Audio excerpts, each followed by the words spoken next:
70% से ज़्यादा Indians are protein deficient. कि ये प्रोटीन है क्या? कोई भी हम खाना खाते हैं तो खाने के दो कंपोनेंट्स होते हैं, एक मैक्रो न्यूट्रिएंट्स और दूसरे होते हैं माइक्रो न्यूट्रिएंट्स। तो प्रोटीन ये मैक्रो न्यूट्रिएंट्स में आता है। ये प्रोटीन हमारे बॉडी बिल्डिंग का सबसे बड़ा इंपॉर्टेंट सोर्स है। जी, आपने कहा प्रोटीन इम्पॉर्टेंट है, लेकिन कितना इम्पॉर्टेंट है? इसकी कुछ क्वांटिटी है कि रोज़ इतनी ही मात्रा में प्रोटीन शरीर में जाना चाहिए? अगर आपका जो डेली बेसिस पे जो खाना है उसको अगर आपने अच्छी तरह से कंज्यूम किया जी, तो आपकी जो प्रोटीन रिक्वायरमेंट है वो आपकी पूरी हो सकती है। चिकन कौन से फॉर्म में खा रहा हूँ ये भी इम्पोर्टेंट है।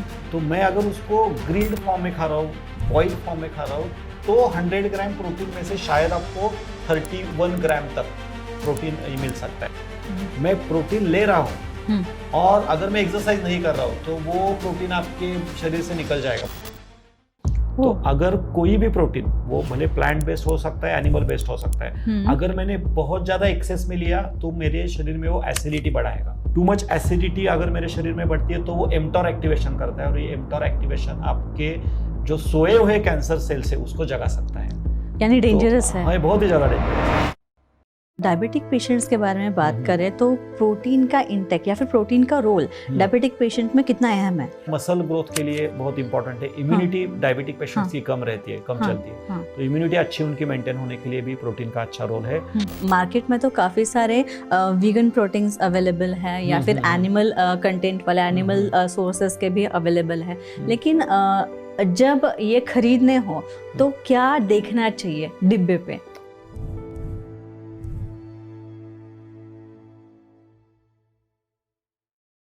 हेलो, नमस्ते दोस्तों, मैं हूं स्नेहा और आप देख रहे हैं diabetes free for ever Hindi का यह पॉडकास्ट जिसका नाम है डियर डायबिटीज़। आज हम काफ़ी इम्पॉर्टेंट चीज़ के बारे में जानने वाले हैं जिसकी बात आज के ज़माने में ना हर कोई कर रहा है। भले फिर वो कोई इन्फ्लुएंसर हो या फिर कोई डॉक्टर हो या फिर कोई फिटनेस ट्रेनर हो या फिर कोई डाइटिशियन हो, न्यूट्रिशनिस्ट हो, सभी इसके बारे में बात कर रहे हैं और ये चीज़ है प्रोटीन। जी हाँ, प्रोटीन के बारे में आजकल हर कोई बात कर रहा है कि हर दिन रोज़ाना हमें सर्टेन ग्राम्स ऑफ प्रोटीन लेनी चाहिए, हमारे शरीर के लिए ज़्यादा इम्पॉर्टेंट है। लेकिन क्या वाकई में प्रोटीन इतना इम्पॉर्टेंट है या फिर अगर है भी तो कितनी मात्रा में वो लेना चाहिए, और ख़ासकर डायबिटिक पेशेंट्स में इसकी मात्रा कितनी होनी चाहिए, प्रोटीन का इंटेक डायबिटिक पेशेंट का कितना होना चाहिए, इसके बारे में हम जानने वाले हैं। और इसके लिए हमारे साथ जुड़े हैं doctor Bhagesh Kulkarni. Doctor welcome, कैसे आप? यस, बहुत बढ़िया, बहुत ही और एक अच्छा टॉपिक आप जी, बहुत ही अच्छा टॉपिक है और प्रोटीन के बारे में, क्योंकि इसके बारे में डिस्कस करना इम्पॉर्टेंट है कि जैसे कि मैं कहा कि हर कोई बात कर रहा है। इवन मेरा खुद का भाई है, he is a very fitness enthusiast, तो उसको माँ मुझे दीदी या फिर माँ मुझे रोज़ अंडे देना, रोज़ मांस देना, मुझे रोज़ चिकन चाहिए और हमारे घर में तो रोज़ चिकन बनता नहीं है। तो उसकी वो कंप्लेंट होती है कि फिर मेरी प्रोटीन की कमी कैसे पूरी होगी, है ना? तो क्या वाकई में इतना प्रोटीन है? बेसिकली मुझे सबसे पहले ये जानना है कि ये प्रोटीन है क्या? एक्चुअली प्रोटीन का जो आपने बोला, लाइक आज अगर हम इंडिया की बात करेंगे तो ये सही भी चल रहा है। लाइक बीच में मैंने एक रिसेंट स्टैटिस्टिक्स से पढ़ा था तो ऐसा पाया गया है 70%, मोर देन 70% इंडियंस, और इसमें भी छोटे बच्चे भी है, यंगस्टर्स भी है और ओल्ड एज के लोग भी है। तो 70% से ज़्यादा इंडियंस आर प्रोटीन डिफिशिएंट। मतलब प्रोटीन डिफिशिएंट मतलब उनमें बहुत ज़्यादा प्रोटीन की कमी है ऐसा नहीं है, लेकिन जितने एडिक्वेट क्वांटिटी में उनके डेली इंटेक में चाहिए उतना प्रोटीन वो नहीं ले रहे हैं। तो ये कहीं पे तो सही है, पार्शियली ट्रू है, ऐसे मैं बोलूँगा कि प्रोटीन का हाइप होना है कि नहीं होना है। लेकिन अगर हम विकसित भारत की बात कर रहे हैं, अगर हम अच्छे भारत की बात कर रहे हैं तो हेल्थ भी उसका इम्पोर्टेंट कंपोनेंट होगा। और जब प्रोटीन क्या होता है, तो कोई भी हम खाना खाते हैं तो खाने के दो कंपोनेंट्स होते हैं, एक मैक्रो न्यूट्रिएंट्स और दूसरे होते हैं माइक्रो न्यूट्रिएंट्स। तो प्रोटीन ये मैक्रो न्यूट्रिएंट्स में आता है। तो जितना मेरे खाने में मुझे कार्बोहाइड्रेट मिलना चाहिए, फैट मेरे खाने में आना चाहिए, तो प्रोटीन, ये प्रोटीन हमारे बॉडी बिल्डिंग का सबसे बड़ा इंपॉर्टेंट सोर्स है। सो जैसे जैसे मेरी ग्रोथ होती है, जैसे जैसे जन्म से लेके मैं मेरे यंग अवस्था तक आता हूँ, तो मेरे जो मसल डेवलपमेंट है उसके लिए प्रोटीन की सबसे ज़्यादा ज़रूरत है। इम्यून सिस्टम, मुझे कोई भी इन्फेक्शन होता है तो उसके साथ लड़ाई करने के लिए वो प्लेटलेट हो सकते हैं या फिर मेरे इम्यूनिटी के सारे सेल्स हो सकते हैं। तो ये जो पूरी इम्यूनिटी सिस्टम है वो आपके प्रोटीन के ऊपर डिपेंडेंट है। सारे जो आपके हार्मोन्स का जो अच्छी तरह से बैलेंस है, उनमें जो कोऑर्डिनेशन रखना है वो प्रोटीन के ऊपर डिपेंडेंट होता है। सो यूजुअली हमने बचपन में भी पढ़ा होगा कि protein is considered as a building blocks of our health.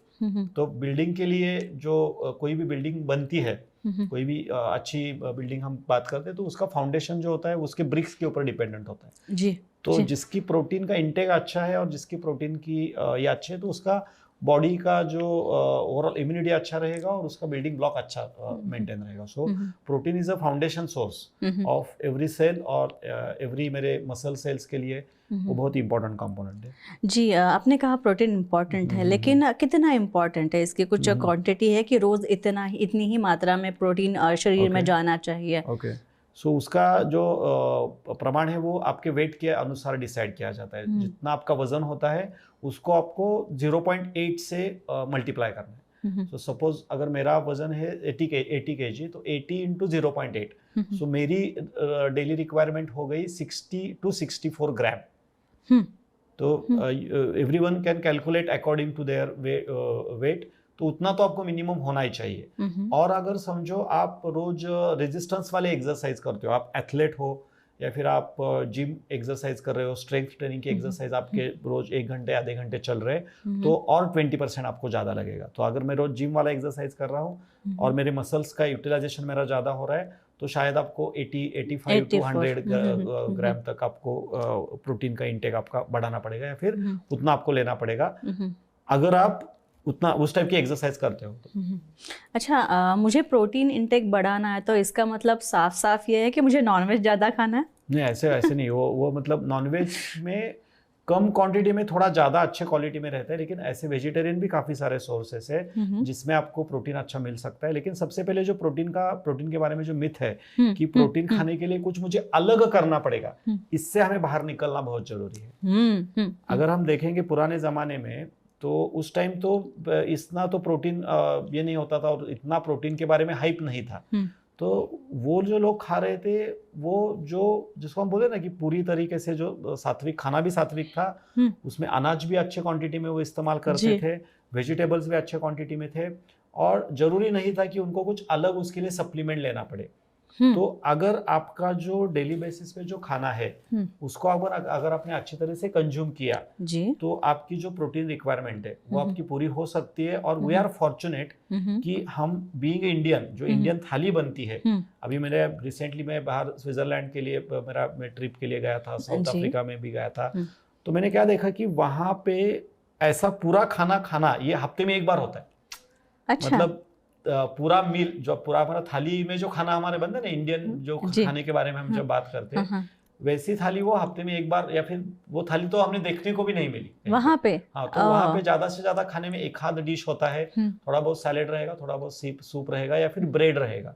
तो being Indians we are blessed कि we are getting this kind of variety of चीजें इसमें बनते हैं। और घर में हमारी देविया हमारे लिए बनाती है इतना खाना, दिन में 3 बार इतना खाना बनाना, वो भी वैसे।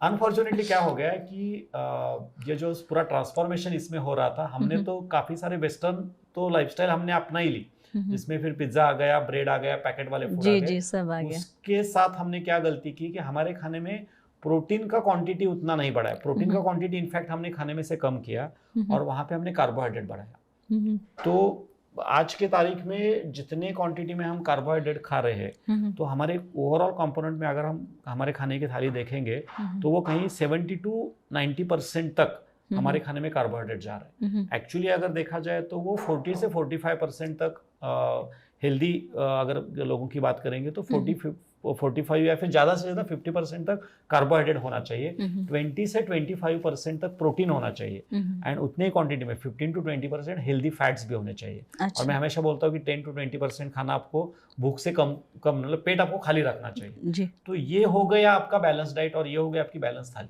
अच्छा। तो उतने क्वांटिटी में अगर आपने लिया तो प्रोटीन की आपकी जो रिक्वायरमेंट है वो जनरली पूरी हो जाती है। सो मेरे खाने में जो भी मैं अनाज इस्तेमाल करता हूँ, जो फिर गेहूँ हो सकता है, राइस हो सकता है, या फिर अगर आप हेल्दी खाने की बात कर रहे हो तो आपका आगे जाके मिलेट्स हो सकते हैं, तो इसमें भी प्रोटीन है। जो सारे वेजिटेबल्स आपके खाने में बनते हैं, जो सारे स्प्राउट्स बनते हैं, उसमें भी प्रोटीन है। आप जब इसके बारे में दाल की बात करते हो तो दाल तो हमारे इसका दाल के बिना तो हमारा खाना बनता ही नहीं है। तो दाल में आपका प्रोटीन रहता है। अनफॉर्चुनेटली क्या हो गया, एक्चुअली आपको जो खाना खाने के लिए बोला था वो कम ऑयली, कम फ्राइड, ज्यादा से ज्यादा बॉईल और ज्यादा से ज्यादा रॉ खाना चाहिए था, तब जाके ये प्रोटीन मुझे मिलेगा। अच्छा। आप जब उसको ज्यादा फ्राई करते हो, ज्यादा उसको तलते हो या फिर ज्यादा उसको प्रोसेस करते हो, तो उसका प्रोटीन डेड हो जाता है। यानी पकाने के तरीके पे भी डिपेंड है। जितना ज्यादा आप कुक करोगे, जितना ज्यादा उसको पकाओगे, उतना ज्यादा उसका प्रोटीन लॉस होगा।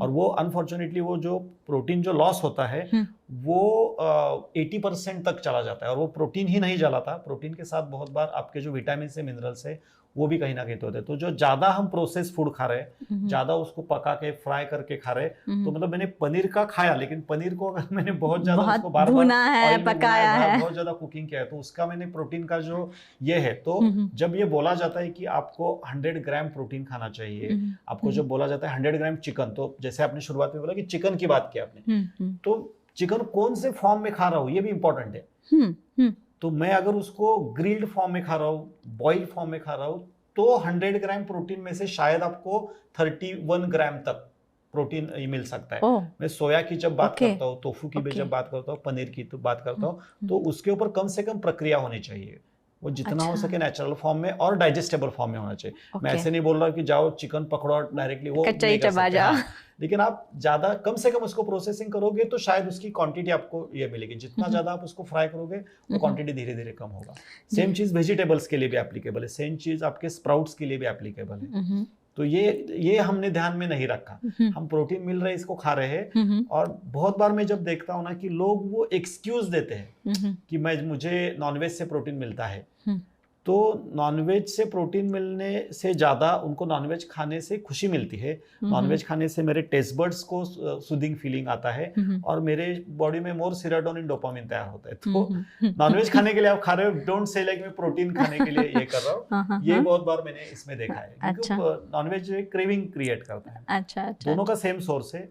नॉनवेज के बारे में भी हम इसके बारे में बात करेंगे, और वेजिटेरियन, तो दोनों में ज़्यादा फर्क नहीं है। जितने क्वांटिटी में चाहे वो वेजिटेरियन से भी मिल सकता है। अच्छा, एक डायबिटिक पेशेंट को आप क्या रेकमेंड करेंगे, क्योंकि अभी प्रोटीन के काफ़ी सारे वीगन ऑप्शंस भी आ रहे हैं या फिर सप्लीमेंट्स के रूप में भी आ रहे हैं, तो क्या वो ज़्यादा एडवाइजेबल है डायबिटिक पेशेंट्स के लिए? डायबिटिक पेशेंट्स के लिए तो प्रोटीन बहुत इंपॉर्टेंट कंपोनेंट बन जाता है, क्योंकि जो जैसे डायबिटीज़ मुझे हो जाता है बिकॉज ऑफ इंसुलिन रेजिस्टेंस, और जब भी मैं मेटफॉर्मिन या फिर कोई भी दवा लेता हूँ, तो बहुत सारे डायबिटिक पेशेंट्स में ऑलमोस्ट ऐसा पाया गया है 70% से ज़्यादा डायबिटिक पेशेंट्स में मसल लॉस बहुत ज़्यादा होता है। तो उनका एक्सपेक्टेड है कि उनका फैट लॉस हो जाए और उनके मसल ज़्यादा बिल्टअप हो जाए, सो दैट उनकी इंसुलिन सेंसिटिविटी मेंटेन रहे और इंसुलिन रेजिस्टेंस कम हो जाए। लेकिन मसल लॉस होने के कारण उनको प्रोटीन की बहुत ज़्यादा रिक्वायरमेंट बनती है।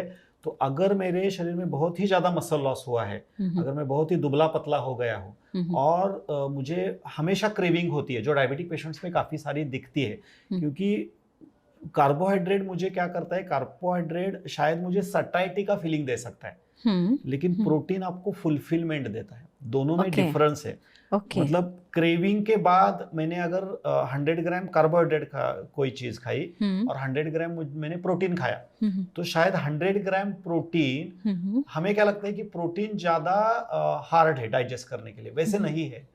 प्रोटीन ज्यादा हार्ड नहीं है। कम क्वांटिटी में अगर मैं प्रोटीन खा रहा हूँ तो मेरा सटाइटी फीलिंग या फिर fulfilling effect as compare to 100 gram carbohydrate ज्यादा है। तो ये बात हमें बीइंग डायबिटिक पेशेंट को समझानी पड़ती है, और डायबिटिक पेशेंट्स को मैं यही बताना चाहता हूँ। तो जब भी आपको बहुत बार क्या बोला जाता है कि आप मीठा बंद करो और कार्बोहाइड्रेट क्वांटिटी कम करो। कार्बोहाइड्रेट की क्वांटिटी अगर मुझे कम करनी है, तो मैं अगर प्रोटीन की क्वांटिटी मेरे खाने में बढ़ाता हूँ, तो ऑटोमेटिकली मेरी कार्बोहाइड्रेट की क्वांटिटी कम हो जाती है। आपको कम करना नहीं पड़ता है, क्योंकि कार्बोहाइड्रेट वो जो कम खाएगा तो उसके मन में वो डिप्राइव्ड फीलिंग रहेगा कि यार आज मैंने राइस कम खाया, या फिर मैंने आज राइस नहीं खाया, मैंने आज रोटी नहीं खाई है। देखो मैं क्या मतलब बताने की, इसके एनालॉजी बताने की कोशिश करता हूँ। तो उसको 2 घंटे के बाद भूख लगेगी, साइकोलॉजिकली पहले भूख लगेगी और उसको लगेगा कि क्या आज मैंने रोटी नहीं खाई, आज मैंने राइस नहीं खाया तो मेरा पेट नहीं भरा है, उसको रात भर नींद नहीं आएगी। तो वहां पे अगर मैंने सैलेड के फॉर्म में, प्रोटीन के फॉर्म में, सीड्स के फॉर्म में अगर प्रोटीन मेरे खाने में थोड़ा ज्यादा बढ़ाया तो उससे 2 काम बनते हैं। उसका मसल गेन होगा प्रोटीन से, तो उसका शुगर तो बढ़ने नहीं वाला है, उसकी स्ट्रेंथ भी बढ़ेगी, सटाइटी भी बढ़ेगा। तो एक जगह पे शुगर कंट्रोल आएगा, दूसरी जगह पे कार्बोहाइड्रेट कम जाने के कारण जो वजन उसका बढ़ रहा था, जो उसका फैट बढ़ रहा था, चर्बी बढ़ रही थी, वो भी घटना शुरू हो जाएगा। अच्छा, तो डायबिटीज के लिए तो डबल फायदा होता है। अच्छा। तो डायबिटिक पेशेंट को तो जरूर प्रोटीन का ख्याल रखना जरूरी है। लेकिन अगर प्रोटीन इंटेक के फॉर्म के बारे में बताया जाए तो डायबिटिक पेशेंट ने क्या प्रेफर करना चाहिए? जनरली मैं जो हमेशा बताता हूँ या फिर हमारे पेशेंट्स में भी हमने देखा है कि ऑप्शंस तो आपको 2 रहते हैं, like one is animal protein के फॉर्म में और प्लांट प्रोटीन में। तो अगर हम जनरली डायबिटिक पेशेंट्स को, जो लोगों का डायबिटीज जल्दी रिवर्स होता है, हमने देखा है कि अगर उन्होंने एनिमल कंजम्पशन बंद कर दिया तो उनका इंसुलिन रेजिस्टेंस बहुत जल्दी घटता है, उनकी डायबिटीज जल्दी कंट्रोल में आती है। तो इसका जब थोड़ा और ज्यादा हमने रिसर्च जाके देखा तो एनिमल प्रोटीन में प्रोटीन आपको मिलेगा, लेकिन वो जो प्रोटीन आता है वो ज्यादा एथ्रोजेनिक है, मतलब आपके जो ब्लड वेसल्स है उसको ज्यादा वो मतलब एथ्रोस्क्लेरोसिस की तरफ लेकर जाता है या फिर ब्लॉकेजेस क्रिएट ज्यादा करता है। एनिमल प्रोटीन के साथ आपको कोलेस्ट्रॉल ज्यादा मिलेगा, एनिमल प्रोटीन के साथ कुछ भी फाइबर नहीं रहता है। ओके। तो प्रोटीन तो बढ़ेगा, लेकिन प्रोटीन के साथ आप क्या कर रहे हो, शायद आपका मसल गेन होगा, लेकिन उसके साथ आपके हार्ट की या फिर ब्लड प्रेशर या फिर एथ्रोस्क्लेरोसिस या फिर हार्ट अटैक आने की रिस्क भी आपकी उसके साथ बढ़ सकती है। दूसरा, एनिमल प्रोटीन एसिडिक होता है, ज्यादा डाइजेस्ट करने के लिए हार्ड होता है, तो वो आपके बॉडी का एसिडिक भी बनाएगा। कंपेयर टू दैट, अगर मैं एनिमल प्रोटीन की बात करता हूँ तो एनिमल प्रोटीन में आपका ट्राइग्लिसराइड या फिर फैट, चर्बी नहीं बढ़ेगा, उसमें फाइबर ज्यादा होगा, तो उसकी वजह से आपकी डाइजेस्टिव सिस्टम अच्छा काम करेगी, वो आपके बॉडी को अल्कलाइन रखेगी और आपका वजन उससे नहीं बढ़ेगा। तो दोनों में अगर कंपैरिजन की जाए तो मैं तो प्लांट प्रोटीन ज्यादा बोलूंगा। If you want to control, if you want to reverse your diabetes, अगर आपको वजन कम करना है तो आप जितने जल्दी हो सके प्लांट प्रोटीन के ऊपर आप शिफ्ट हो जाओगे तो आपके लिए बहुत बेहतर होगा। जितना प्रोटीन, मतलब अगर आप 100 ग्राम चिकन खाते हो तो उसमें से आपको शायद 27 से 30 ग्राम तक प्रोटीन मिलेगा, उतना ही प्रोटीन आपको सोया से मिल सकता है। अगर हम हमारे खाने में 1 कटोरी अगर दाल लेते हैं तो उसमें भी 10 ग्राम तक प्रोटीन रहता है। सो जितना प्रोटीन आपको आपके 1 या 2 अंडे से मिलेगा, 12 या फिर ज्यादा शायद 24, उतना आपको 100 ग्राम अगर मैं पीनट्स खाता हूँ तो उससे मिल सकता है। अच्छा। जो आपका तिल होता है, तिल में भी अच्छा होता है। ड्राई फ्रूट्स लाइक आलमंड है, वॉलनट्स है, हेजलनट्स है, उसमें भी बहुत अच्छे क्वांटिटी में प्रोटीन आपको मिलेगा, अराउंड 20 ग्राम। तो कंपैरेटिवली कैसे है कि मुझे नॉनवेज ही खाना चाहिए, ये जरूरी नहीं है। अगर आप वेजिटेरियन ऑप्शन की तरफ ये हो जाते हैं तो उसमें भी आप खाएं। इनफैक्ट जो अगर हम साउथ की तरफ या फिर नॉर्थ की तरफ भी जाके देखेंगे तो सारे टाइप्स के स्प्राउट्स है, राजमा से लेके इसमें, उसमें भी 20 से 25 ग्राम तक प्रोटीन आपको, अगर मैं 1 कटोरी ये खा रहा हूँ तो उसमें भी मिल सकता है। इनफैक्ट हम जो अनाज खाते हैं, हाँ ठीक है उसमें कार्बोहाइड्रेट है, लेकिन उसमें भी 5 ग्राम, 6 ग्राम, 10 ग्राम तक ये रहता है। अगर मैं होल व्हीट का गेहूं की रोटी खा रहा हूँ, बाजरे की रोटी खा रहा हूँ, उसमें थोड़ा सा मैंने तिल मिक्स कर दिया तो काफी आपका काम बन सकता है। Seeds are the very good source, सारे टाइप के सीड्स। अगर मैं रोज 2 या 4 चम्मच सीड्स अगर मेरे स्मूदी के साथ मिक्स करके खा रहा हूँ या फिर सैलेड्स के ऊपर भी मैंने डाले, जैसे फ्लैक्सीड हो सकता है, सनफ्लावर सीड्स हो सकते हैं, पंपकिन सीड्स हो सकते हैं, तो उसमें एक मतलब 100 ग्राम तक अगर मैं ले रहा हूँ तो उसमें से भी मुझे 20 से 25 ग्राम इतना प्रोटीन मुझे मिल सकता है। अच्छा। पी प्रोटीन के बारे में आपने सुना होगा, अगर मैं रोज 100 ग्राम पी प्रोटीन कंज्यूम कर रहा हूँ तो उसमें कम से कम 70 से 75 ग्राम इतना ये आपको प्रोटीन मिल सकता है। तो ऐसा कुछ नहीं है कि मुझे यही कंज्यूम करना पड़ेगा और यही करना पड़ेगा। Only thing I need to ensure कि जब भी मैं प्रोटीन लेता हूँ वो प्रोटीन के साथ मेरा कार्बोहाइड्रेट इंटेक नहीं ज्यादा हो रहा है, बीइंग अ डायबिटिक। ठीक है, आप हेल्दी हो, आपका जिम वगैरह कर रहे हो, एथलीट हो, you don't need to worry, आप कंज्यूम कर सकते हो। बहुत बार क्या होता है, प्रोटीन खाने के चक्कर में बहुत सारे लोग कार्बोहाइड्रेट ज्यादा कंज्यूम करते हैं, तो उनका वेट बढ़ने, मतलब मसल गेन के साथ साथ उनका डायबिटीज भी उसके साथ में बढ़ता है। तो ये आपको डॉक्टर या फिर सर्टिफाइड डायटिशियन से समझ के कि जो इसके बारे में नॉलेज ले सकता है, आपका वजन कितना है, आपकी लाइफस्टाइल कैसी है, उसके अकॉर्डिंग टू मैं प्रोटीन ले रहा हूँ। और अगर मैं एक्सरसाइज नहीं कर रहा हूँ तो वो प्रोटीन आपके शरीर से निकल जाएगा। बॉडी प्रोटीन ऐसी चीज है कि बॉडी उसको आपके बॉडी में पकड़ के नहीं रखती है। कार्बोहाइड्रेट का क्या होता है, कार्बोहाइड्रेट मैंने खाया तो इधर वो एनर्जी में कन्वर्ट होगा, अच्छा। अगर मैंने यूटिलाइज नहीं किया तो वो फैट में कन्वर्ट होगा। प्रोटीन का वैसे नहीं है, प्रोटीन अनयूटिलाइज्ड वो आपके यूरिन और टॉयलेट के थ्रू आपके बॉडी से बाहर निकल जाएगा। तो यहाँ से आप प्रोटीन खा रहे हो, आप एक्सरसाइज नहीं कर रहे हो, आप एक्टिविटी नहीं कर रहे हो, तो आपका प्रोटीन निकल जाएगा। आपकी बॉडी स्ट्रांग होगी कि नहीं पता नहीं, लेकिन मैं कभी कभी मजाक में बोलता हूँ शायद आपका कमोड स्ट्रांग हो जाएगा या फिर जो टॉयलेट की सीट स्ट्रांग हो जाएगी प्रोटीन ज्यादा वहां जाने की वजह से। और एक बात, काफी बार ना हम मार्केट में जाते हैं तभी स्पेशली जो वो जिमिंग के शॉप्स होते हैं या फिर तो वहाँ पे जहाँ पे सप्लीमेंट्स वगैरह मिलते हैं वहाँ पे कुछ डिब्बों पे ना वे प्रोटीन ऐसा लिखा होता है। तो ये प्रोटीन और वे प्रोटीन और अभी आपने पी प्रोटीन भी कहा था, तो वो कुछ अलग है? हाँ, थोड़ा डिफरेंस आता है। वे प्रोटीन मतलब क्या है, मिल्क आइसोलेट से वो मिल्क का जब चीज में कन्वर्जन होता है या फिर मिल्क का जब आगे इसमें क्या बोल सकते हैं कर्ड में या फिर इसमें पर्टिकुलर चीज में ही कन्वर्जन होता है, तो उसके जो आइसोलेट से निकाले जाते हैं और वो आइसोलेट से जो बनता है उसको वे प्रोटीन बोला जाता है।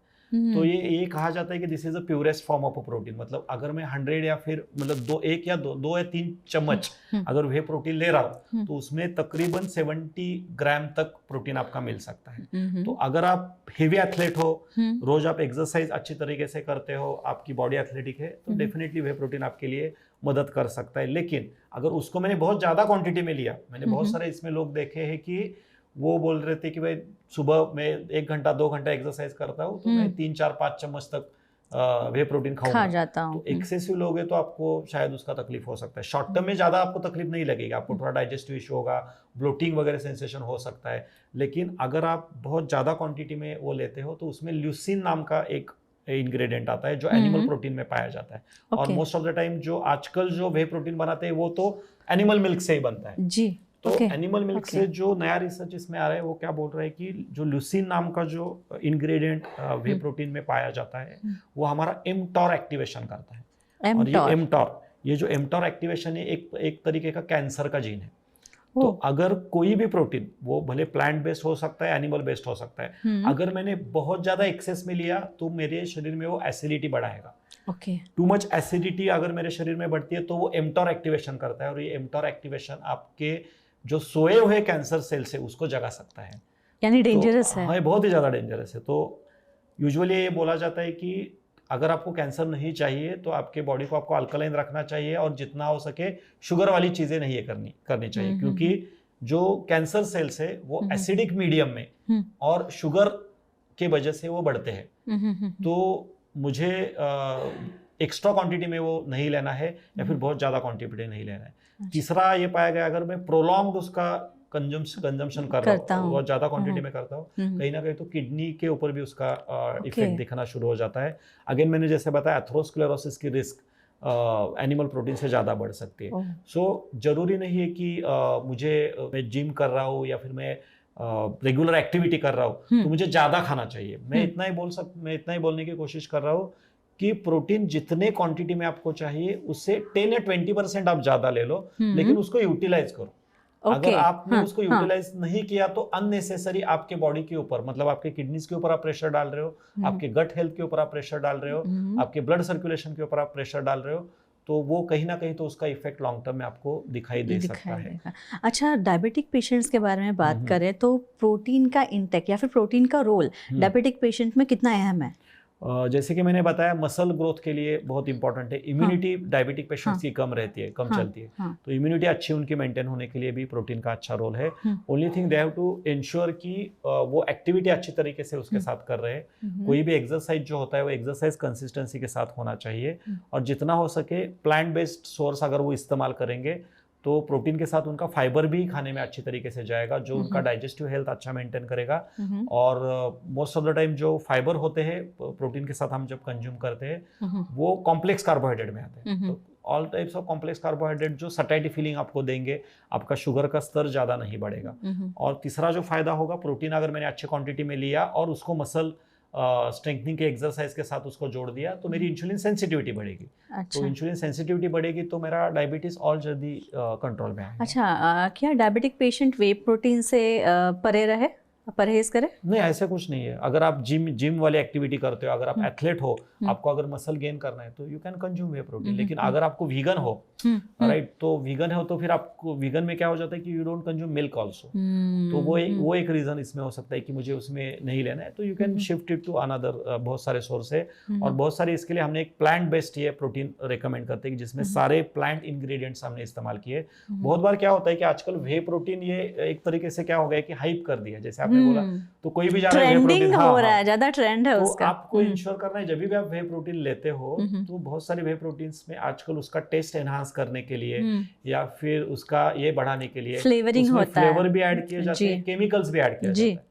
तो वे प्रोटीन ही आप ले रहे हो, देखो बहुत बार क्या होता है कि वो डिब्बा इतना बड़ा दिखता है, हाँ, लेकिन उसमें वे प्रोटीन इतना ही 10-15% ये रहेगा और बाकी सारे उसमें प्रिजर्वेटिव डाले, केमिकल्स डाले, वैनिला फ्लेवर, चॉकलेट फ्लेवर, ब्ला ब्ला ब्ला, बहुत सारे इंग्रेडिएंट्स उसमें ऐड किए होते हैं। Purest form of way protein होता है, वो कॉस्टली भी होता है, उसके लिए बहुत ज़्यादा पैसे भी आपको ये करने पड़ेंगे। तो मुझे नहीं लगता कि, और बहुत बार ये मतलब मैं अभी बोलूंगा तो बहुत सारे लोगों को जो ब्रांड कौन रेकमेंड करता है आपको पता है। बहुत बार हम जिम में जाते हैं और ये करते हैं तो वो पहले आपको वो डिब्बा थमा देते हैं और वो बताए। मुझे कहना है कि ठीक है भाई, प्रोटीन लेना चाहिए, लेकिन यही या मेरे ही डिब्बे से लोगे तो प्रोटीन बढ़ेगा। तो वो शायद मुझे लगता है कि वो समझ में आया होगा कि आपको मैं क्या कहना चाहता हूँ। वो आपका प्रोटीन बढ़ेगा कि नहीं बढ़ेगा ये पता नहीं, लेकिन उसके अकाउंट का बैलेंस आराम से बढ़ सकता है। तो शायद किसी को बुरा लग सकता है, लेकिन ये फैक्ट है। आप बहुत बार जिम में जाने के बाद ये देखते हैं कि आपको वे प्रोटीन ये किया जाता है और यही वे प्रोटीन अच्छा है। और उसके कॉस्ट भी आप देखोगे तो एक पैकेट का डिब्बा 6,000 से लेके 11,000 तक इतना कॉस्टली हो जाता है, इतना कॉस्टली हो जाता है। तो इतना भी जरूरी नहीं है। लाइक ठीक है भाई, आप कहीं भाई चैंपियनशिप में जा रहे हो और ये कर रहे हो तो अच्छे इसके साथ आप ले सकते हो, लेकिन आप थोड़ा स्टडी करोगे, थोड़ा अगर इसका इन्फॉर्मेशन निकालोगे तो आपके खाने में से भी आपको ये सारी चीज़ें इसमें मिल सकती है। और फिर भी आपको लगता है कि लेना है तो प्योरेस्ट फॉर्म जो है वे प्रोटीन का, आप वो लेने की कोशिश करो, ना कि केमिकल जिसमें ज़्यादा है, जिसमें शुगर ज़्यादा ये किया है, फ्लेवरिंग एजेंट्स उसमें डाले हैं। चीप क्वालिटी का प्रोटीन उसमें नहीं लेना है। तो फिर क्या इन शॉर्ट हम ये कह सकते हैं कि जो वीगन फॉर्म ऑफ प्रोटीन है वो ही ज़्यादा सेफ है?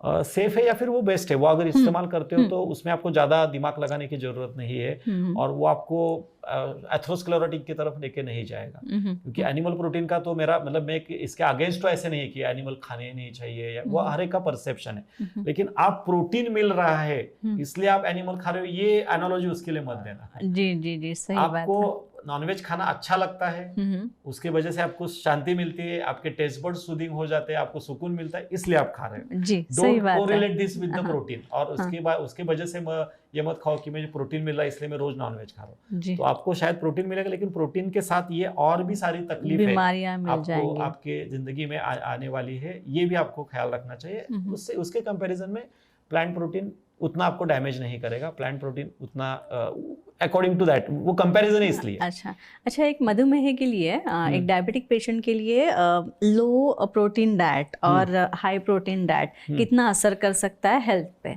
नहीं, डायबिटिक अगर आप ओनली और डायबिटिक हो, आपको कोई कॉम्प्लिकेशन नहीं है। अगर आपको ऑलरेडी किडनी का कुछ इश्यू है, लाइक आपके क्रिएटिनिन ज़्यादा चल रहे हैं, या फिर आपको नेफ्रोपैथी है, या फिर आपका कोई इससे पहले किडनी का कोई तकलीफ आपको हुआ था, या फिर आप डायलिसिस पे हो, तो आपको प्रोटीन इंटेक ज़्यादा रिकमेंडेड नहीं है। क्योंकि प्रोटीन का जो एक्सक्रीशन है वो आपके किडनी के थ्रू होता है। तो अगर आपका किडनी फंक्शन डिस्टर्ब है तो आपको एक्सेसिव लोड नहीं देना चाहिए। उनको लो प्रोटीन वाला डाइट रेकमेंड किया जाता है।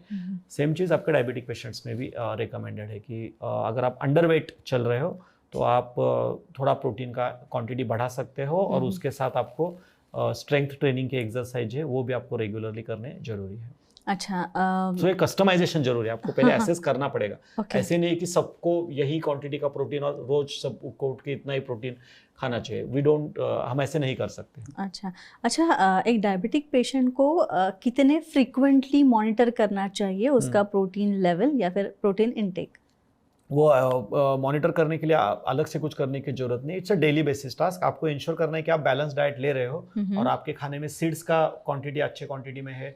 आप जो फूड खा रहे हो वो ज़्यादा से ज़्यादा रॉ या फिर बॉइल्ड फूड आप खा रहे हो, नॉनवेज की मात्रा आपके खाने में कम है और ज़्यादा से ज़्यादा सोर्सेस आपके वेजिटेबल से आपको मिल रहे हैं। बहुत ज़्यादा क्वांटिटी में भी आप प्रोटीन लोगे तो उसका कोई बहुत बड़ा फायदा है आपको, ऐसा कुछ नहीं दिखाई दे रहा है। तो जितने क्वांटिटी में उतना क्वांटिटी में खाओगे तो बेहतर है आपके लिए। अच्छा डॉक्टर साहब, एक और इंटरेस्टिंग बात मुझे पूछनी है कि मार्केट में तो काफ़ी सारे वीगन प्रोटीन्स अवेलेबल है या फिर एनिमल कंटेंट वाले एनिमल सोर्सेज के भी अवेलेबल है, लेकिन जब ये खरीदने हो तो क्या देखना चाहिए डिब्बे पे? डिब्बे पे जो भी कंटेंट उस पे वहाँ पे मेंशन किया है उसका पर 100 ग्राम उसमें से मुझे कितना प्रोटीन मिलने वाला है। सपोज कोई भी आप वीगन प्रोटीन के बारे में बात करते हो, वे प्रोटीन के बारे में बात करते हो, तो वहाँ पे इंग्रेडिएंट में मेंशन किया जाता है कि पर 100 ग्राम या फिर हर स्कूप के साथ आपका कितना प्रोटीन आएगा। जैसे कि प्लांट बेस्ड प्रोटीन अभी हमने भी इसमें डेवलप किया, सारे प्लांट इंग्रेडिएंट्स है, कोई भी शुगर वगैरह कुछ नहीं है, उसमें हमने एंजुगर ऐड किया है। अच्छा। तो मैं यह बताना चाहता हूँ कि अगर 1 स्कूप में वहां से कंज्यूम करता हूँ तो उसमें से अगर मुझे 24 ग्राम प्रोटीन मिलता है, तो मैं रिकमेंड कर रहा हूँ कि अगर उसका रिक्वायरमेंट है, सपोज कोई डायबिटिक पेशेंट से या फिर किसी का भी रिक्वायरमेंट है कि चलो भाई मुझे 56 या फिर 60 ग्राम का चाहिए, तो जब आप सप्लीमेंट फॉर्म में लेते हो तो आपको इंश्योर करना है कि जो भी सप्लीमेंट आप ले रहे हो उसमें से आपकी आधी रिक्वायरमेंट सप्लीमेंट से पूरी होनी चाहिए, बाकी रिक्वायरमेंट आपको खाने से रखनी है। तो सपोज मुझे 60 ग्राम डेली प्रोटीन की रिक्वायरमेंट है जी, तो मुझे इंश्योर करना है कि जो भी सप्लीमेंट मैं ले रहा हूँ वो ज्यादा से ज्यादा प्लांट बेस्ड हो और उसमें से मुझे मिनिमम 30 ग्राम मुझे मिलना चाहिए, आधा। सो डिपेंडिंग आपके अकॉर्डिंग आप आपका रेशो कैलकुलेट करो और अकॉर्डिंग टू दैट आप सप्लीमेंट लेने की कोशिश करो। आप सारे ही सप्लीमेंट मुझे इसलिए मैं सुबह दो चम्मच ले रहा हूँ, दोपहर को 2 चम्मच ले रहा हूँ, रात को 2 चम्मच ले रहा हूँ, तो शायद आपके बॉडी को तकलीफ कर सकता है। अच्छा, तो it should not exceed 50% of your body requirement in the supplement form, बाकी आपको खाने में से लेना जरूरी है। अच्छा, तो क्या हम आखिर में ये कह सकते हैं कि प्रोटीन का इंटेक ज़रूरी है हर एक के लिए, डायबिटिक पेशेंट के लिए भी, लेकिन उसका सही मात्रा में होना ज़रूरी है? सही मात्रा में होना जरूरी है। कंक्लूजन में हम ऐसा कह सकते हैं कि आप पहले फूड के सोर्सेज देखो, उससे आपका प्रोटीन रिक्वायरमेंट फुलफिल हो रहा है, बहुत अच्छा है। अगर आप नॉर्मल वेट में चल रहे हो तो आप फूड से कंट्रोल करो। अगर आप अंडर वेट हो, आपका मसल लॉस हुआ है, तो आप टेम्पररी पीरियड के लिए, जब तक आपका मसल गेन नहीं होता है, जब तक आपका बैलेंस फूड आपका नहीं होता है, तब तक आप सप्लीमेंट का ये ले सकते हो। और अगर आपको पूरी बॉडी बिल्डअप करनी है, यू वांट एथलेटिक ट्रांसफॉर्मेशन और आपको कहीं मैराथन वगैरह पे जाना है, बॉक्सिंग बिक्सिंग करना है, तो भाई ले सकते हो, लेकिन कोई अच्छे सलाहकार से ले लो, कोई कंसल्टेंट उसके लिए आप चूज करो जिसको इसके बारे में अच्छी जानकारी है और वही आपको इसके बारे में अच्छा गाइड कर सकता है। अपने मन से बस गूगल पे देखा, इंटरनेट पे देखा और लेना का लिया तो वो शायद आपको बेनिफिट नहीं देगा या फिर कुछ डैमेज आपके बॉडी का हो सकता है। जी, तो काफ़ी इंटरेस्टिंग जानकारी डॉक्टर भाग्य जी ने हमें दी है कि प्रोटीन ज़रूरी है हर एक के लिए, चाहे बंदा नॉर्मल हो या फिर डायबिटिक पेशेंट हो या फिर और किसी लाइफस्टाइल डिसऑर्डर से ग्रस्त हो, लेकिन ये सब मात्रा जो है प्रोटीन की या फिर किसी भी चीज़ की वो सही निर्धारित मात्रा में होनी चाहिए और सबसे इम्पॉर्टेंट ये है कि डॉक्टर साहब की सलाह से ही होनी चाहिए। और जो प्रोटीन इंटेक के साथ वो कब लेना है, कैसे लेना है, या फिर अगर कोई आप प्रोटीन इनरिच्ड फूड लो तो वो आपकी थाली में क्या क्या परोसा जाना चाहिए, वो भी बहुत इम्पोर्टेंट है। तो ये एपिसोड काफ़ी अहम था, काफ़ी इंटरेस्टिंग जानकारी हमें डॉक्टर साहब ने प्रोटीन के बारे में दी। डॉक्टर धन्यवाद इसके लिए। Thank you. तो अगले एपिसोड में हम मिलने वाले हैं ऐसे कुछ इंटरेस्टिंग जानकारी के साथ। लेकिन अगर आपके दिल में डायबिटीज़ से जुड़े किसी भी सवाल है तो ये सारे सवाल, या फिर आप चाहते हैं कि हम अगले एपिसोड में हमारे पॉडकास्ट में आपसे जुड़े कुछ सवाल इंक्लूड करें, या फिर आप जिस टॉपिक से जानकारी लेना चाहते हैं उस जानकारी को हम इसमें शामिल करें, तो ज़रूर हमें कमेंट सेक्शन में लिख भेजिए। और साथ ही हमारे चैनल को लाइक करना, शेयर करना, सब्सक्राइब करना मत भूलिए, क्योंकि आपका प्यार ही हमारी प्रेरणा है। नमस्ते।